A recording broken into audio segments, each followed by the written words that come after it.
तो दोस्तों आज हम फिर से आपके लिए लेकर आए हैं देश दुनिया की तमाम ताजा बड़ी खबरें। सबसे पहली बड़ी खबर में आपको बताएंगे दोस्तों कि ईद के त्योहार को लेकर मुसलमानों के विरोध में उतरे यूपी के सीएम योगी आदित्यनाथ। सड़कों पर नमाज पढ़ने को लेकर दी चेतावनी, बोले सड़कों पर नमाज की तो करेंगे कार्रवाई। पोप फ्रांसीसी ने अस्पताल से छुट्टी मिलने के बाद गाजा पट्टी को लेकर दिया बड़ा बयान, इजराइल की बढ़ेगी टेंशन। सहारनपुर में मचा हड़कंप, बीजेपी नेता ने पत्नी और 3 बच्चों को मार डाला, 2 की मौके पर मौत, 2 गंभीर रूप से घायल। मुसलमानों के मुद्दे पर एनडीए में पड़ी दरार, भाजपा के सहयोगी दलों ने बीजेपी को दिया झटका, मुसलमानों के रुख से जेडीयू की बड़ी टेंशन।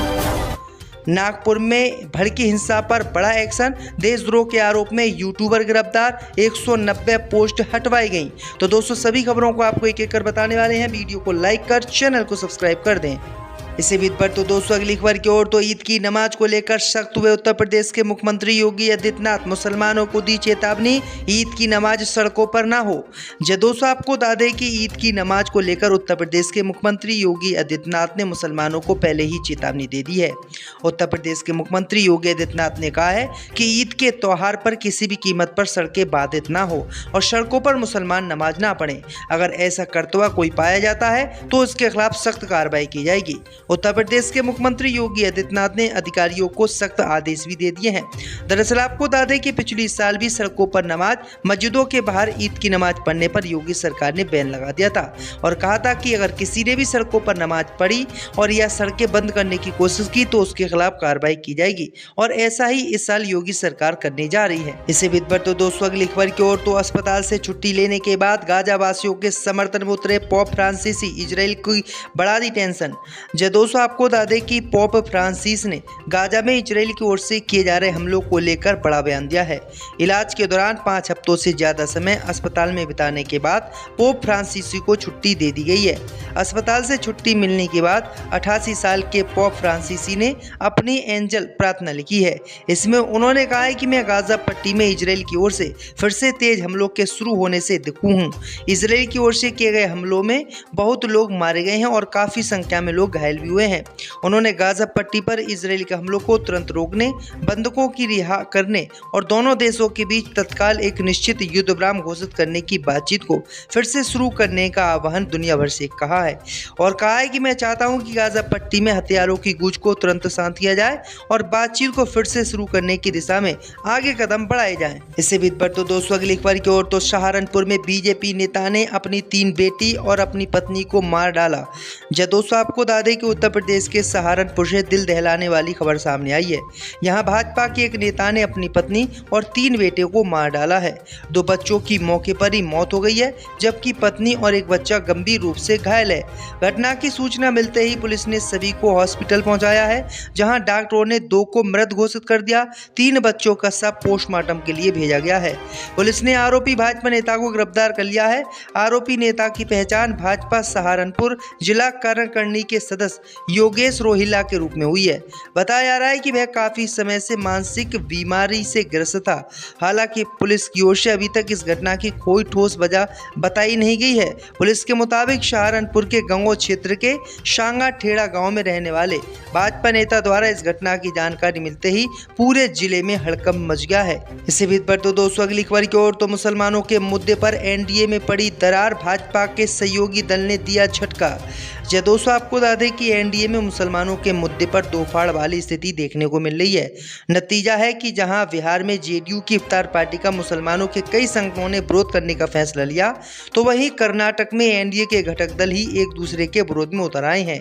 एक और भाजपा ने कर्नाटक में मुसलमानों को सरकारी टेंडरों में 4% आरक्षण दिए जाने के खिलाफ विरोध छेड़ रखा है, तो दूसरी ओर एनडीए में ही शामिल भाजपा की सहयोगी पार्टी जनता दल एस ने खुद को इस मुद्दे पर भाजपा से अलग कर लिया है। जेडीएस नेताओं ने अपने विधायकों को विरोध प्रदर्शन में शामिल न होने की सलाह दी है। जेडीएस की ओर से कहा गया है कि हम पार्टी की विचारधारा और सिद्धांतों से समझौता नहीं करेंगे। हम महंगाई, लोगों तक गारंटी न पहुंचने, कुशलन, भ्रष्टाचार आदि के खिलाफ लड़ाई लड़ेंगे और भाजपा का साथ देंगे। लेकिन आपको बता दें कि जेडीएस ने मुसलमानों को 4% जो आरक्षण दिया गया है तेलंगाना में, उसका विरोध नहीं किया है और भाजपा से वो अलग हो गई, यानी बीजेपी की चिंता तेलंगाना में भी बढ़ गई है। इसे बीत पर तो दोस्तों अगली खबर की ओर तो नागपुर हिंसा में बड़ा एक्शन, देशद्रोह के आरोप में यूट्यूबर गिरफ्तार। जी दोस्तों, आपको बता दें कि नागपुर में 17 मार्च को भड़की हिंसा के मामले में पुलिस ने अपनी कार्रवाई तेज कर दी है। ताज़ा अपडेट के अनुसार नागपुर पुलिस ने अब तक 104 लोगों को गिरफ्तार किया है और इस सिलसिले में 13 FIR भी दर्ज की गई हैं। इस हिंसा के पीछे साजिश की परतें खुल रही हैं, जिसमें माइनॉरिटी डेमोक्रेटिक पार्टी के नेता फहीम खान और कार्यकारी अध्यक्ष हामिद इंजीनियर का नाम प्रमुखता से सामने आया है। दोनों की संपत्तियों को सील कर दिया गया है। वहीं आपको बता दें कि नागपुर साइबर सेल ने इस मामले में अब तक 190 भड़काऊ पोस्ट को हटवाया है और 18 ऐसे सोशल मीडिया अकाउंट की पहचान की है जिन्होंने हिंसा से पहले और बाद में आपत्तिजनक सामग्री शेयर की थी। इन अकाउंट में कुछ नागपुर के हैं तो कुछ शहर के बाहर के भी बताए जा रहे हैं।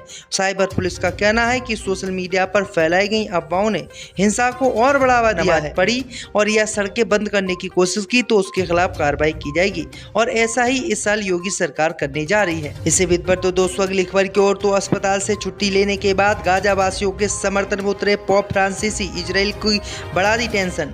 जय दोस्तों, आपको बता दें कि पोप फ्रांसिस ने गाजा में इजराइल की ओर से किए जा रहे हमलों को लेकर बड़ा बयान दिया है। इलाज के दौरान 5 हफ्तों से ज्यादा समय अस्पताल में बिताने के बाद पोप फ्रांसिस को छुट्टी दे दी गई है। अस्पताल से छुट्टी मिलने के बाद 88 साल के पोप फ्रांसिस ने अपनी एंजल प्रार्थना लिखी है। इसमें उन्होंने कहा है कि मैं गाजा पट्टी में इजराइल की ओर से फिर से तेज हमलों के शुरू होने से दुखी हूँ। इजराइल की ओर से किए गए हमलों में बहुत लोग मारे गए हैं और काफी संख्या में लोग घायल भी हुए हैं। उन्होंने गाजा पट्टी पर इजराइल के हमलों को तुरंत रोकने, बंधकों की रिहा करने और दोनों देशों के बीच तत्काल एक निश्चित युद्ध विराम घोषित करने की बातचीत को फिर से शुरू करने का आह्वान दुनिया भर से कहा है और कहा है कि मैं चाहता हूं कि गाजा पट्टी में हथियारों की गूंज को तुरंत शांत किया जाए और बातचीत को फिर से शुरू करने की दिशा में आगे कदम बढ़ाए जाएं। इससे बीत पर तो दोस्तों अगली खबर की ओर तो सहारनपुर में बीजेपी नेता ने अपनी 3 बेटी और अपनी पत्नी को मार डाला। जब दोस्तों आपको बता दें कि उत्तर प्रदेश के सहारनपुर से दिल दहलाने वाली खबर सामने आई है। यहाँ भाजपा के एक नेता ने अपनी पत्नी और 3 बेटे को मार डाला है। 2 बच्चों की मौके पर ही मौत हो गई है जबकि पत्नी और एक बच्चा गंभीर रूप से घायल है। घटना की सूचना मिलते ही पुलिस ने सभी को हॉस्पिटल पहुंचाया है, जहां डॉक्टरों ने 2 को मृत घोषित कर दिया। 3 बच्चों का शव पोस्टमार्टम के लिए भेजा गया है। पुलिस ने आरोपी भाजपा नेता को गिरफ्तार कर लिया है। आरोपी नेता की पहचान भाजपा सहारनपुर जिला कार्यकारिणी के सदस्य योगेश रोहिला के रूप में हुई है। बताया जा रहा है कि वह काफी समय से मानसिक बीमारी से ग्रस्त था।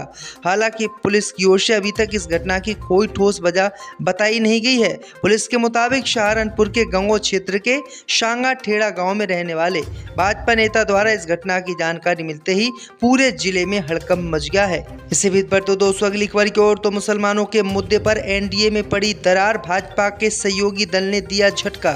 जय दोस्तों आपको बता दें कि एनडीए में मुसलमानों के मुद्दे पर दो फाड़ वाली स्थिति देखने को मिल रही है। नतीजा है कि जहां बिहार में जेडीयू की इफ्तार पार्टी का मुसलमानों के कई संगठनों ने विरोध करने का फैसला लिया, तो वहीं कर्नाटक में एनडीए के घटक दल ही एक दूसरे के विरोध में उतर आए हैं। एक और भाजपा ने कर्नाटक में मुसलमानों को सरकारी टेंडरों में 4% आरक्षण दिए जाने के खिलाफ विरोध छेड़ रखा है, तो दूसरी ओर एनडीए में ही शामिल भाजपा की सहयोगी पार्टी जनता दल एस ने खुद को इस मुद्दे पर भाजपा से अलग कर लिया है। जेडीएस नेताओं ने अपने विधायकों को विरोध प्रदर्शन में शामिल न होने की सलाह दी है। जेडीएस की ओर से कहा गया है कि हम पार्टी की विचारधारा और सिद्धांतों से समझौता नहीं करेंगे। हम महंगाई, लोगों तक गारंटी न पहुंचने, कुशलन, भ्रष्टाचार आदि के खिलाफ लड़ाई लड़ेंगे और भाजपा का साथ देंगे। लेकिन आपको बता दें कि जेडीएस ने मुसलमानों को 4% जो आरक्षण दिया गया है तेलंगाना में, उसका विरोध नहीं किया है और भाजपा से वो अलग हो गई, यानी बीजेपी की चिंता तेलंगाना में भी बढ़ गई है। इससे भी बढ़ तो दोस्तों अगली खबर की ओर तो नागपुर हिंसा में बड़ा एक्शन, देशद्रोह के आरोप में यूट्यूबर गिरफ्तार। जी दोस्तों आपको बता दें कि नागपुर में 17 मार्च को भड़की हिंसा के मामले में पुलिस ने अपनी कार्रवाई तेज कर दी है। ताज़ा अपडेट के अनुसार नागपुर पुलिस ने अब तक 104 लोगों को गिरफ्तार किया है और इस सिलसिले में 13 एफआईआर भी दर्ज की गई हैं। इस हिंसा के पीछे साजिश की परतें खुल रही हैं, जिसमें माइनॉरिटी डेमोक्रेटिक पार्टी के नेता फहीम खान और कार्यकारी अध्यक्ष हामिद इंजीनियर का नाम प्रमुखता से सामने आया है। दोनों की संपत्तियों को सील कर दिया गया है। वहीं आपको बता दें कि नागपुर साइबर सेल ने इस मामले में अब तक 190 भड़काऊ पोस्ट को हटवाया है और 18 ऐसे सोशल मीडिया अकाउंट की पहचान की है जिन्होंने हिंसा से पहले और बाद में आपत्तिजनक सामग्री शेयर की थी। इन अकाउंट में कुछ नागपुर के हैं तो कुछ शहर के बाहर के भी बताए जा रहे हैं। साइबर पुलिस का कहना है कि सोशल मीडिया पर फैलाई गई अफवाहों ने हिंसा को और बढ़ावा दिया है।